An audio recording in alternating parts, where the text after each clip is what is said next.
ciidanka militariga Soomaaliya ayaa sheegay inay dileen tiro badan oo ka tirsan dagaalamayaasha Al-Shabaab halka gaadiid dagaalna ay kaga gubeen kadib howlgal ka dhacay deegaanka Bu'a Qable ee gobolka Hiiraan.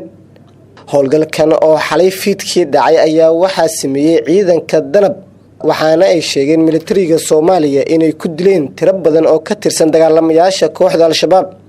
warar lagu daabacay warbaahinta dawladda ayaa lagu yiri ciidanka xoogga ayaa gubay gaari Cabdibilaah oo Al-Shabaab ay kaga carreen deegaanka Bu'a Qable ee gobolka Hiiraan oo xalay howlgal qorsheysan ay ka furiyeen commandoska Danab. sidoo kale qoraalka ayaa lagu sheegay in lagu dilay 11 ka tirsan dagaalamayaasha Al-Shabaab oo xilligaasi deegaanka ku sugnaa. ciidanka ayaa gobolada dalka ka wada howlgal lagu ciribtirayo Al-Shabaab ayaa lagu yiri qoraalka lagu daawacay warbaahinta ciidanka.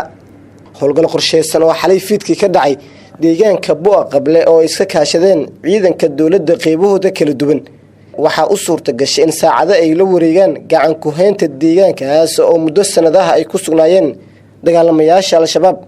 dhankooda ma jirto wax hadal ah oo ka soo baxay Al-Shabaab kuwaas oo ay uga hadlayaan howlgalkii xalay ka dhacay deegaanka Bu'a Qable ee gobolka Hiiraan.